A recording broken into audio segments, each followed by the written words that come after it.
Yes, good morning and welcome to Know Your Right, our legal program on Lagoon Radio, your number one online gospel radio in Nigeria, and the official radio of the Anglican Communion Diocese of Lagos. We are transmitting live from the Diocesan Media Center, 29 Marina, Lagos. It's the 19th day of May, 2023, and I am Anosike Chimeze, welcoming you to today's edition. And yes, today we'll be looking at intellectual property. Today we'll be looking at the part one of intellectual property, and we'll be focusing on trademark. And to do justice to this, we'll have Barrister Olaide. Barrister Olaide Oluwayomi is here. Barrister, good morning and welcome to the program. Good morning. Thank you very much for having me. Yes, when you hear about intellectual property, how does it sound to you? What does that mean? So it's very, very deep. So we are going to dissect it for a period of 3 or 4 weeks. We'll be looking at it one after the other. Today we are concentrating on trademark, like I said. So, Barrister, give us an idea of what intellectual property is. Thank you very much. Intellectual property generally is the creations of the mind, such as inventions, literary artworks, designs, symbols, names, images used in commerce. But I would like to just take us back to tell us that intellectual property actually is designed by God. Without it, we can't actually have all we have right now. So we inherited that from God, and everybody has that somehow within them. So I would like to also proceed that intellectual property is a very powerful tool in any society. It is for sustainable development of any society. It is an enabler, which means it helps to create jobs, it helps to grow enterprises, develop economies, and also social vibrancy. So wherever you go, you see, you feel, you touch, and you say intellectual property without you even knowing. But actually, they are intellectual properties. Now, they are divided, and I thank you for letting them know that it is a series, because intellectual property is very deep. So we have to break it up for people to understand. There's no need to rush over it, even though we have to still rush over it. Intellectual property is divided into four major categories. We have the trademarks, or what you know as service mark, but majorly in Nigeria we know it as trademark. And we have patents, we have designs, we have copyrights as well. And this doesn't mean that there are no other intellectual property rights. There are.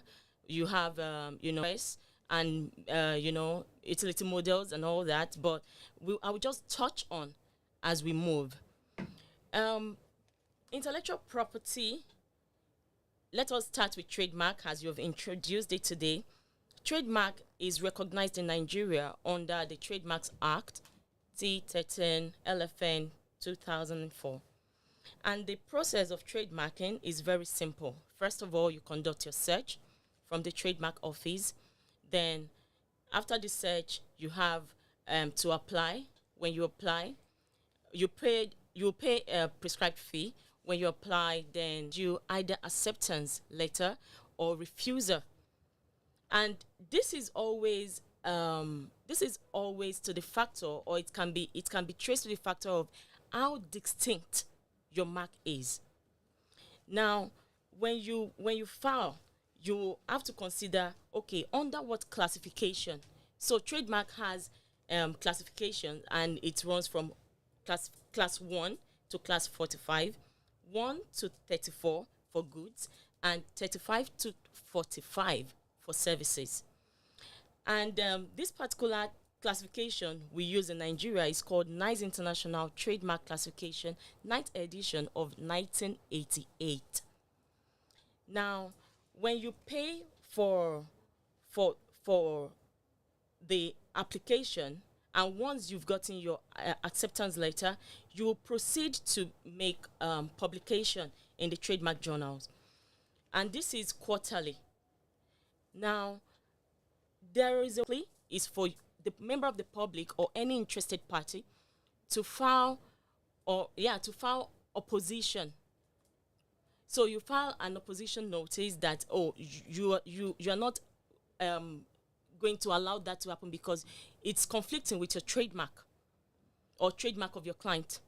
So at the end of the day, there is another 30 days for the trademark office to transport or to transmit or to send that notification to whomever the legal representative of the applicant is. And you also are to respond within some specific period of time. Without me boring you with all that step, I realize that the member of the public of this confusion that once they are registered with the Corporate Affairs Commission, that is CAC, then they will ask, what is the essence? After all, I'm standing legally right. Everything is okay with me and all. No, it is not okay. It is not okay because your intellectual property is like you having a blank check whereby any amount can be written on it. Your intellectual property can be sold for 1 billion USD and it can even sell more. So why don't you just protect your legal right over your intellectual property? So I will always say that what registration with CAC, that is Corporate Affairs Commission, does for you is that it gives your business that legal stand of a natural person. According to Section 43, Subsection 1 of Companies and Allied Matters Act 2020. So you can be sued, your company can be sued, you can sue, you can buy properties, you can also, you have that succession plan. It lives on. Anyway, it depends on the members of the public, of the company though. So back to intellectual property and the correlation between CAC and trademark office. There is a particular law that is bringing them together. There is a particular provision in law, under CAMA, that is bringing them together, and that is Section 852, Subsection 1, whereby it's telling us that any mark that they could trace to trademark office and they could find the name there, they would not register it under CAC or under the Companies and Allied Matters Act. And while this has not really happened, we hope that it will happen soon so that it will stop, because people are very fast to go register name. They will see name, they will quickly go register it. But it shouldn't be like that. So by the time this particular law comes into operation, then they will restrict that conflict between the trademark office, everybody going back and forth on, my trademark has been infringed, my trade name has been infringed upon. Now, I talked about classifications, and it's what that classification does is it helps us to relate with the goods and the services under that class. So, for instance, you want to register beauty products. You still want to register the same name under beauty, under and all that. There are different classes for that. Okay. Now, how would you know whether your name, the name you want to register, is good enough to go? There is something called categorization of trademark or trade names. The first one is generic. The generic mark is not good at all. And this, we always come in conflict with clients, not particularly conflict, but when you tell them that this name is not good enough, they will tell you, oh, go register it. It's the name, I got it. By the time you get to search for the name, you realize that the name has been registered. Then you have to go back to the client and say, this name has been registered before. Let us get a new name. They will ask you, does it matter? Yes, it matters, because at the end of the day, even if they are giving you conditional pass, that means they conditionally, there's a stage that there will be an opposition. That's when it goes into publication. So you want to avoid anything that will make you, just start going through a process that you know that at the end of the day they will throw the name out. At that time, a lot of money will have gone down into that. So you just want to make sure that your client is sailing on that seamless ride. So let me give you an instance of that generic. Let's say, okay, I'm in Lagoon radio station. Let's just say, so a radio station comes up and say radio station. It is highly generic. That will not fly. Okay. Another one is descriptive. Descriptive has, it has this there's something that you business with the name. So there are one or more characteristics of that product that is showing in that. For instance, you can say, I can say Olaide tea or Olaide pillows. Maybe I'm into throw pillows and all that. It's descriptive that is only what I want to be doing. Even I cannot even register the name maybe somewhere else as another thing, but I can also still register the name under another class that it does not have anything to do with the name at all. Now, we have another one that is suggestive marks, and those are the marks that implies, it will imply what the good and service is made for. Another one is fanciful marks. The marks is so fanciful to the extent that it can actually pass, and it has nothing to do with the service or the goods. Well, I can give an example of that. Mercedes-Benz, for instance, the logo is fanciful. It has these three. Yeah, it's very fanciful. At times you will see it on a black background, and the silver, the gold, the choice of color. It implies, that it's strong, it's durable, it's elegant. Another one is these are the names, the logos that is different from anything else at all, anything in existence. For instance, you will see that of Apple. What's the meaning of Apple being beaten on one side and you reflecting it as something that has to do with technology and has so much wave in the world right now? If you don't hold an Apple phone, I think they might actually even think that that you're a broke person.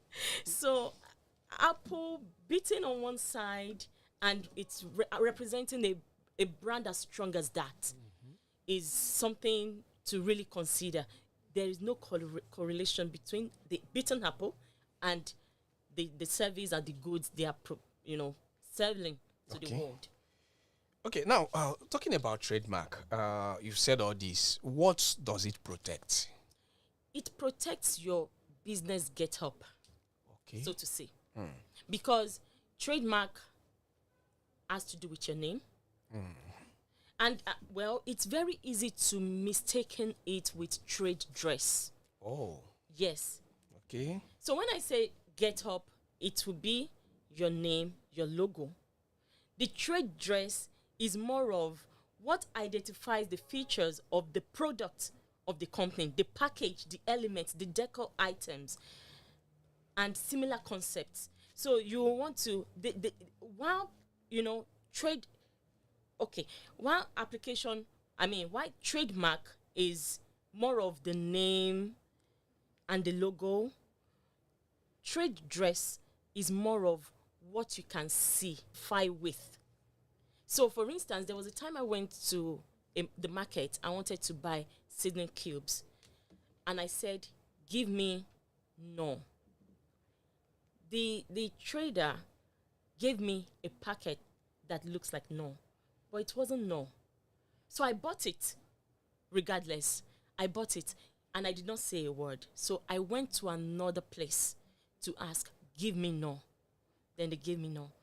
Now, what I did was I had product, the one looking like no, and I sent it to the company.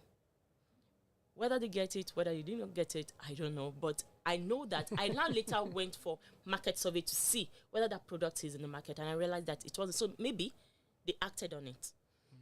Now, that is the difference between, because you with no, you recognize this green, yellow, red, and exactly the same 2 cubes in a package. That was what that had too. That particular one, that was what it had to. So I had to just do that. It's the duty of their lawyer to actually watch out. But since I saw it, I couldn't just take my eyes off it. So that is the difference between trademark and trade dress. Trademark protects your name, your logo, and similar things like that. Your style, the style of you writing it and drawing it and all of that. Like your logo right here. Yes, I was about coming to that. Like this, our logo now. We have the Diocese of Lagos, Lagoon Radio. So does someone can come? Another diocese can come with diocese and maybe this same logo, and try to maybe the lagoon. They may remove one O, something like that. So we Or Lagos. Something like that. So yes. Can we act on that? Absolutely yes. Okay. Absolutely yes, because it's confusing. If you ask me, you have double O, you remove one O, and you're calling it Lagoon Radio. It still sounds the same. When we get there, I don't want to jump into the part that I found very interesting when it comes to trademark. But those are the things that one should actually look out for, because it has to be, Section 9 and 10 of Trademark Act, talks about similarity to the extent that a reasonable man would get confused. So if a reasonable man would see it and would, there are some times that we do autocorrect in our brains. I do that a lot. I do autocorrect in my brain so that if I see something, I just quickly, okay, this meant to be like this. Okay, I just read through and I understand what the person is saying. Okay. We are due for a break. Let's go on a short break. When we come back, we'll be answering our first question. Somebody is asking the difference between trademark and copyright, but that will be when we come back from this break. You're still listening to our legal program, Know Your Right, on Lagoon Radio. Don't forget to download the app on Google Play Store and the Apple Store. Follow us on our social media platforms on Facebook, Lagoon Radio Nigeria, and on Twitter and Instagram, Lagoonradio.Ng. You can keep your calls coming and your questions rolling in at 08189 Lagoon. 08189524666. That's the number to call. We'll be right back after this break.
Yes, you're welcome back, and you're still on to Know Your Right, our legal program on Lagoon Radio, your number one online gospel radio in Nigeria and the official radio of the Anglican Communion Diocese of Lagos. We are transmitting live from the Diocesan Media Center 29 Marina, Lagos. Don't forget you can download the app on Google Play Store and the Apple Store. Follow us on our social media platforms on Facebook, Lagoon Radio Nigeria, Twitter and Instagram, Lagoonradio.Ng. You can watch us live, LagoonTV.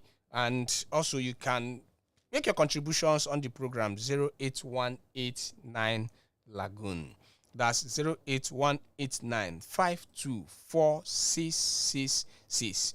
Yes, Barrister, Sheung is asking, good morning, let me get the message. He said, good morning, Lagoon Radio.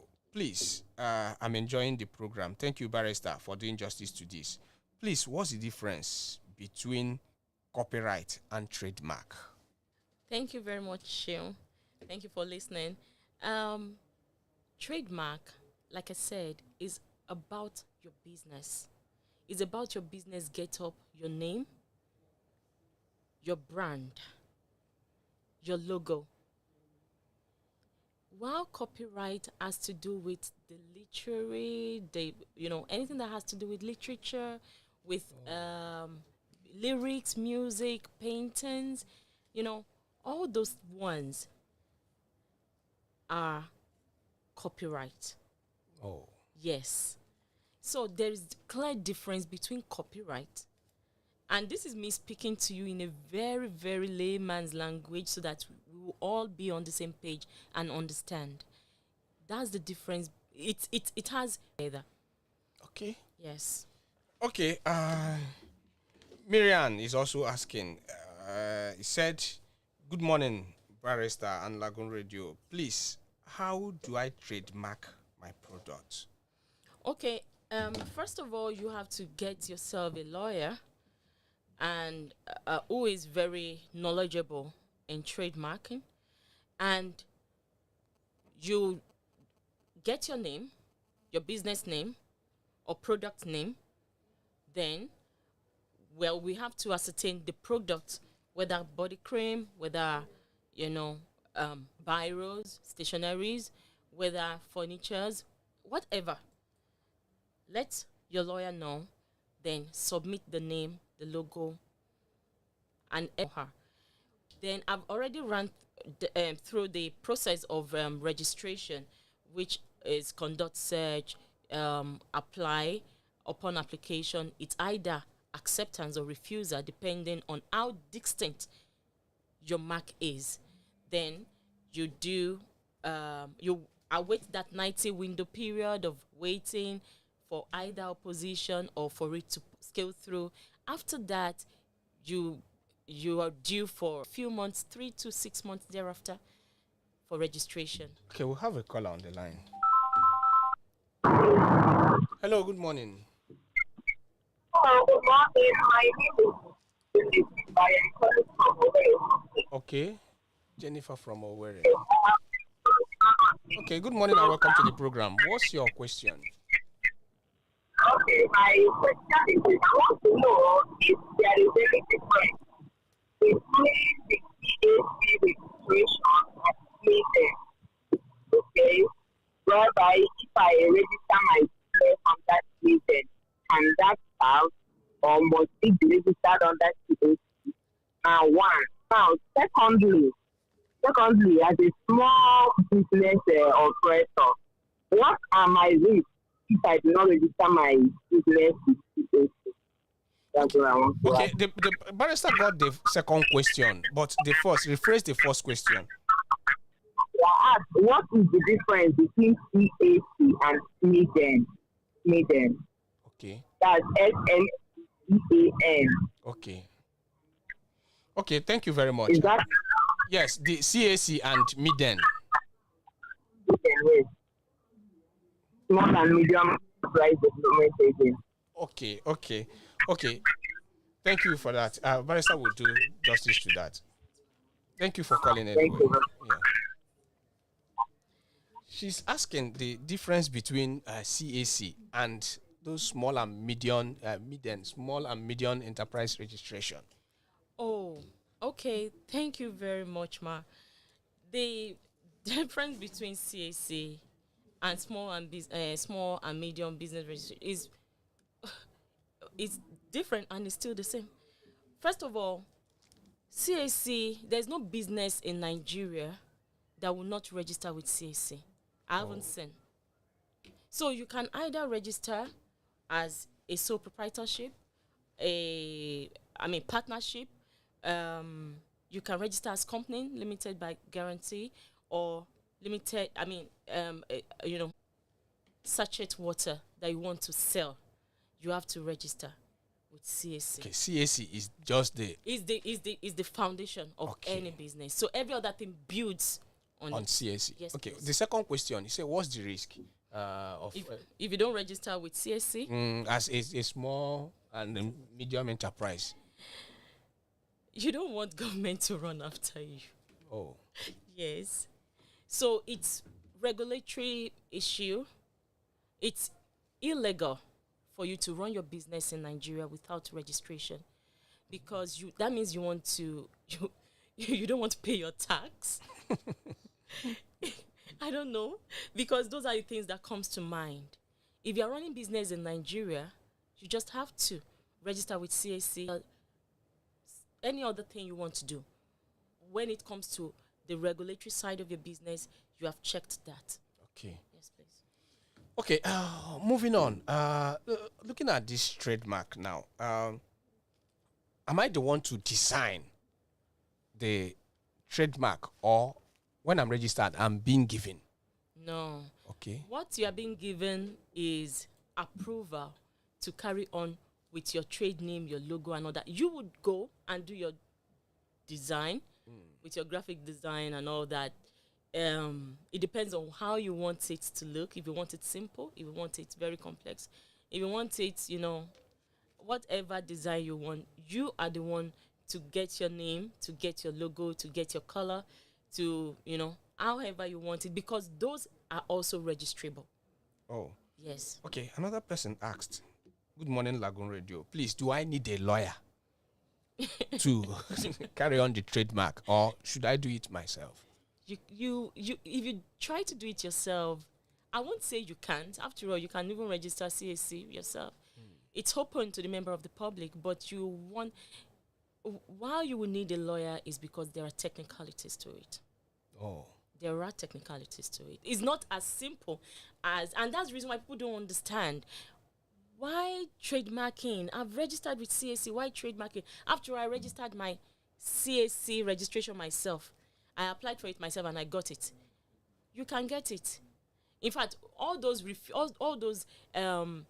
deniers that you have, if a lawyer should handle your registration with CAC, there are some times that the lawyer will tell you, "I'm convinced that this name is available. I'm convinced that we can go ahead with it. Let me write petition to CAC will overturn its decision." But because you don't have a lawyer, they will tell you, "Oh, the name is not available." Okay, you start running. "I'm looking for another name." No. So you need a lawyer. Really, you want to actually get a lawyer so that you won't have to pay heavily for a lawyer. okay. She rephrased the question. She said, difference between CAC and SMIDAN, that's Small and Medium Enterprises Development Agency of Nigeria. I thought you've clarified that. We've clarified that. We've Okay. moved on. Okay, now moving forward, under this trademark in Nigeria, and you mentioned something, if you don't want government to come after you, what's the real essence and what are the benefits of trademark? Thank you very much. I stopped some minutes ago. I stopped at trade dressing, and what that does, I think I should conclude on that before I tell you the essence of trademark. What that does is it helps you to protect everything about your business or your product. For instance, I will use Listerine, this mouthwash, for just to create an example in our mind. We all know how that bottle looks like. Some have white cover, some has black cover. It depends. Then the bottle is a little bit flat. it has a particular structure. Now, why this does not have anything to do with the functionality of the product inside, it has given that product a secondary meaning. If you get to the market and you say you want to buy Listerine, nobody will give you maybe Oral-B's mouthwash, if there is any, or any other mouthwash at all. Then another thing is, it makes it obvious to the eyes. So when you are given something different, you can easily say no. Just like when I asked for no and somebody gave me something different, I did not say no. I collected it because I wanted to escalate it to the company. Meanwhile, I went ahead and I still bought no. Now, trademark, what it gives you is that exclusivity of you enjoying the right over your product, over your name, over your brand, over your logo. And that is found in Section 5, Subsection 1 of Trademarks Act. The proprietor of that mark enjoys the right over it. Now, for the first 7 years after the registration, you enjoy it. Then you can now renew. You can apply for renewal. So it is the work. When you ask me, do I necessarily need to get a lawyer? Yes, you will, because there is time for you to renew. You would forget, but your lawyer would renew for you. Your lawyer will remind you, oh, this mark will be expiring very soon. By next year, they'll be giving you timely notifications. So you want to need a lawyer to do that reminder for you, and also to help you to do your renewal. Okay. Okay. Go on. Okay, so the renewal thereafter is 14 years. Oh. Yes. So 7, 14. As you renew, you keep going. Okay, for the first 7 years. Yes. Then second 14. 14 as you renew. Oh. So infringement. I would like to go to infringement. And what trademark infringement means is that unauthorized use of your mark or signs or your service mark, and that which creates deceptive similarity of the registered mark. Don't forget that you cannot sue, or you cannot say somebody has infringed your mark when you actually have not even registered it. Okay. But you still have that common law. There's still grant for common. You can still go to to apply for passing of your mark, of your logo, despite the fact that it's not even registered. Because probably you have created goodwill over the years, but I can't see any product that would have created goodwill over the years that would not think of registering under Trademark Act. So you want to exclude every other person from using your mark, and if there should be any unauthorized use of your mark, that is infringement. Because the court will have to think about it. For what use are you infringing the mark? Majorly is for commercial gains.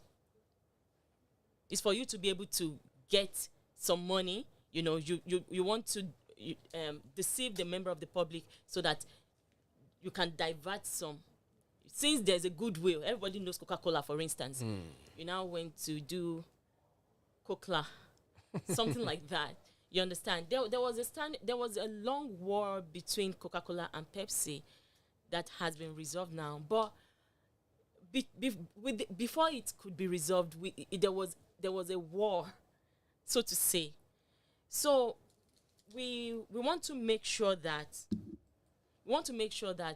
we get our products or goods registered so as to exclude every other person from using it, so that we can enjoy the benefit of what we have created. Yes. Okay. We are, in fact, we are coming close to the end of the program. Now, what happens? We want to know quickly what happens if someone infringes on my trademark. So if someone should infringe on your trademark, what you need to prove, Section 5 provides for that though, the infringement and all that. But what do you really need to prove?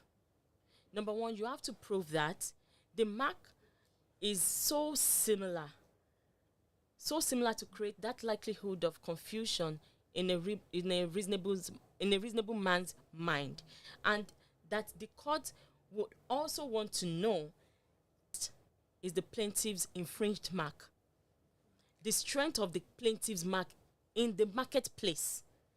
They also want to know if it's, if it's within the same geographical area. They want to know the commercial value of the infringed mark, and well, the court will also want to know whether the defendant intentionally copied it so that so as to gain some commercial benefits from it.